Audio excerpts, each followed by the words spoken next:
उनको भी बता दूं कि अब घूरने का भी प्रयास मत कीजिएगा। निवेदन यही है, घूरने का भी प्रयास मत कीजिएगा, वरना इस बार तो भाई चंद्रशेखर आजाद जी ने मामले को संभाला।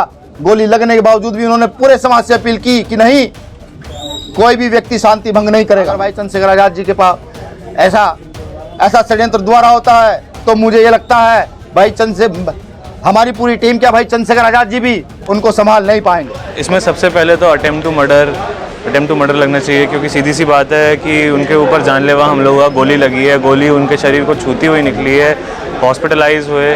दूसरा, इनके ऊपर सामाजिक तनाव बढ़ाने की धारा लगनी चाहिए, क्योंकि सीधी सी बात है एक पर्टिकुलर कास्ट कम्युनिटी के लोगों के प्रतिनिधि जो हैं, जो सबसे बड़े नेता हैं, उनके ऊपर जानलेवा हमला हुआ है।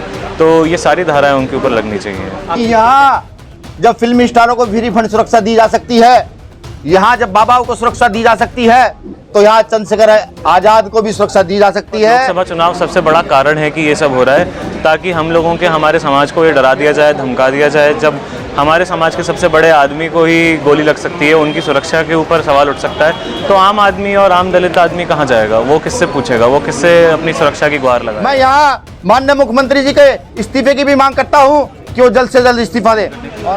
कि इसमें एक रिट दायर होगा कि प्रोटेक्शन, हाँ, कि एक रिट दायर होगा कि हमारे कि मेरे को जानलेवा हमला किया गया, मैं शांति से अपने गाड़ी से जा रहा था और मेरे ऊपर असामाजिक तत्वों ने गोली चलाई, सब कुछ किया।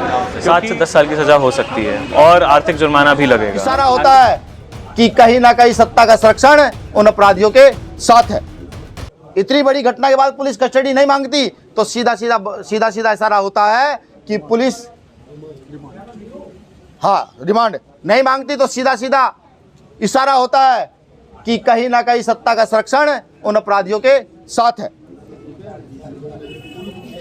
हम चंद्रशेखर आजाद जी की सुरक्षा की मांग करते हैं कि यहाँ जब फिल्मी स्टारों को फ्री फंड सुरक्षा दी जा सकती है, यहाँ जब बाबाओं को सुरक्षा दी जा सकती है, तो यहाँ चंद्रशेखर आजाद को भी सुरक्षा दी जा सकती है। भारत के एक सच्चे सिपाही को, जो शोषित वंचित वर्ग के लिए हर समय खड़ा रहता है, जो हर बलात्कारी के खिलाफ, हर हत्या करने के वाले के खिलाफ, हर गलत काम करने के वाले के खिलाफ खड़ा रहता है और हर उसके खिलाफ खड़ा रहता है जो अपने आप को बाहुबली समझते हैं, तो हम उनकी सुरक्षा की मांग करते हैं। सबसे महत्वपूर्ण, सब लोग ध्यान दीजिएगा, 21 जुलाई 2023 को दिल्ली के जंतर मंतर पर इन सभी मांगों को लेकर के हमारा 1 दिवसीय धरना प्रदर्शन है। आपसे भी मैं निवेदन करूंगा, सब लोग वहां आए, आकर के सुने कि क्या क्या मामले, क्या क्या घटनाएं हो रही हैं, और यहाँ के माननीय मुख्यमंत्री जी मौन है। ये भी बड़े शर्म की बात है कि एक पार्टी के राष्ट्रीय अध्यक्ष पर हमला होता है और मौजूदा समय के मुख्यमंत्री उस पर किसी प्रकार का ट्वीट से लेकर कोई बयान नहीं देते हैं। ये ना तो मानवता के हित में है, ना ही ये भारतीय राजनीति के हित में है। मैं यहाँ माननीय मुख्यमंत्री जी के इस्तीफे की भी मांग करता हूँ कि वो जल्द से जल्द इस्तीफा दें। और आपके चैनल के माध्यम से एक बात और मैं बता दूँ, मेरा निवेदन है उन साथियों से जो लगातार सोशल मीडिया पर अनर्गल बयान लिख रहे हैं कि आप ऐसा ना करें, यहाँ लोकतंत्र है। अगर आपको किसी बात की परेशानी है तो आप जाएं, मुकदमा दर्ज कराएं, कोर्ट जाएं, कोर्ट न्याय करेगा, आप न्याय नहीं कर सकते। दूसरी बात कि एक बार हम खून देख चुके हैं, एक बार हमने अपने साथी, अपने नेता, समाज के कार्यकर्ता का खून देख लिया है, खुद को शांत कर लिया है, समाज को शांत कर लिया है कि नहीं, अव्यवस्था नहीं फैलनी चाहिए, हम लोकतंत्र के हिसाब से लड़ेंगे। लेकिन अगर अगली बार भी किसी ने सोच रखा हो कि नहीं वो खून करेंगे, वो हत्याएं करेंगे और हम शांत रहेंगे, तो मेरा निवेदन है यहाँ की सरकारों से, यहाँ की LIU से, यहाँ की विशेष जांच एजेंसियों से कि ऐसे लोगों को टारगेट करें जो जाति के नाम पर षड्यंत्र करके हत्या करा देना चाहते हैं एक व्यक्ति की, उस व्यक्ति की जो शोषित वंचितों के साथ खड़ा रहता है। मैं अपने कार्यकर्ताओं से भी अपील करूंगा कि 21 तारीख में पूरी ताकत से पहुंचे, बताएं भारत के पंत प्रधान को, बताएं यहाँ के प्रधानमंत्री को कि आप वहाँ बैठ करके इतनी भी रक्षा सुरक्षा नहीं कर सकते कि एक व्यक्ति जो खड़ा हो रहा है लोकतंत्र के ढांचे को समझते हुए कि उसकी आप रक्षा कर सकें। बताएं वो बहुजन समाज जो फूले साहब अम्बेडकर की विचारधारा पर चलता है, जो शोषित वंचित है, वो आए 21 तारीख को दिल्ली आए और अपनी ताकत दिखाए। मैं उनको भी बता दूं कि अब घूरने का भी प्रयास मत कीजिएगा, निवेदन यही है, घूरने का भी प्रयास मत कीजिएगा, वरना इस बार तो भाई चंद्रशेखर आज़ाद जी ने मामले को संभाला। गोली लगने के बावजूद भी उन्होंने पूरे समाज से अपील की कि नहीं, कोई भी व्यक्ति शांति भंग नहीं करेगा। अगर भाई चंद्रशेखर आज़ाद जी के पास ऐसा षड्यंत्र द्वारा होता है तो मुझे ये लगता है भाई हमारी पूरी टीम क्या, भाई चंद्रशेखर आज़ाद जी भी उनको संभाल नहीं पाएंगे। तो मेरा निवेदन है यहाँ की सुरक्षा एजेंसियों से, जांच एजेंसियों से, ऐसे लोगों को तमाम ऐसे लोगों को उठाकर जेल में बंद करें। देखते हैं इसमें कौन कौन सी धाराएं हैं, कैसी क्या लगी?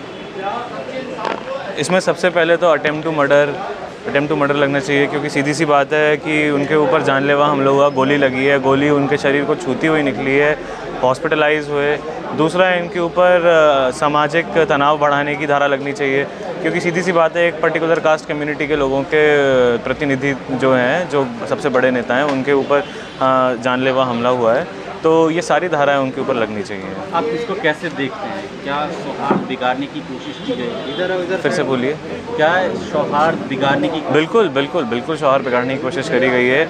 अगर आप ध्यान दें तो अगले साल चुनाव आ रहा है और अभी पंचायत चुनाव भी हुए हैं, उसमें बहुत खास परफॉर्मेंस नहीं रहा था बीजेपी का, और ये सब चीज़ें देखते हुए अगले साल लोकसभा चुनाव है।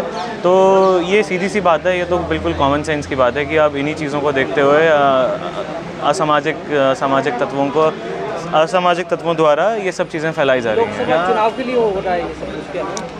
एग्जैक्टली लोकसभा चुनाव के लिए नहीं हो रहा है, पर लोकसभा चुनाव सबसे बड़ा कारण है कि ये सब हो रहा है, ताकि हम लोगों के, हमारे समाज को ये डरा दिया जाए, धमका दिया जाए। जब हमारे समाज के सबसे बड़े आदमी को ही गोली लग सकती है, उनकी सुरक्षा के ऊपर सवाल उठ सकता है, तो आम आदमी और आम दलित आदमी कहाँ जाएगा? वो किससे पूछेगा? वो किससे अपनी सुरक्षा की गुहार लगाएगा? चंद्रशेखर रावण को सुरक्षा कैसे मिलेगी?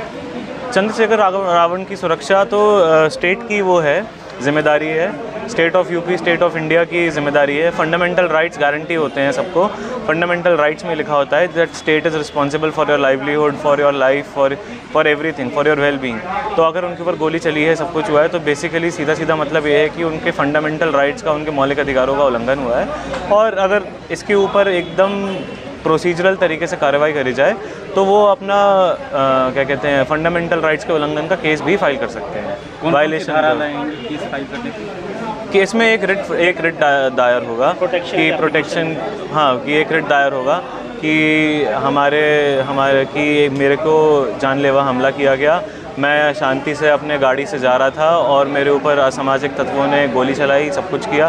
क्योंकि उनके ऊपर गोली चलाने का और सब कुछ करने का कोई ख़ास वजह नहीं है, तो ये समाज में तनाव फैलाने की, तनाव बढ़ाने की तरीके हैं। चंद्रशेखर रावण को न्याय दिलाने के लिए आप किस तरीके से लड़ेंगे? चंद्रशेखर रावण को न्याय दिलाने का सबसे अच्छा तरीका ये है कि उनकी मदद किसी और चीज़ से नहीं, वोटों से करी जाए।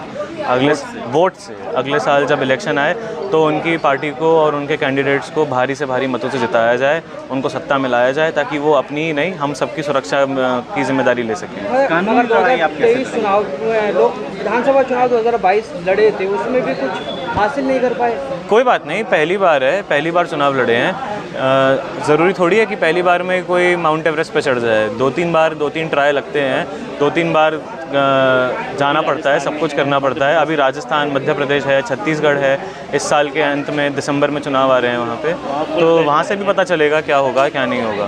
कानून की लड़ाई आप कैसे लड़ेंगे चंद्रशेखर रावण को न्याय दिलाने के लिए? कानून की लड़ाई ऐसे लड़ेंगे कि जब हमारे और मजबूत ऐसे विद्यार्थी लोग वकील बन के लॉ करके जाएंगे, आगे बढ़ेंगे, सब कुछ करेंगे, और जब वो लोग अच्छी जगहों पे प्रैक्टिस करेंगे, तो इधर देखिए आप, जब अच्छी जगहों पे प्रैक्टिस करेंगे, सब कुछ होगा, तो उनको अपने आप ही मजबूती मिलेगी, उनके हाथ मजबूत होंगे, सब कुछ होगा, उनके साथ एक पूरा लीगल टीम होगा।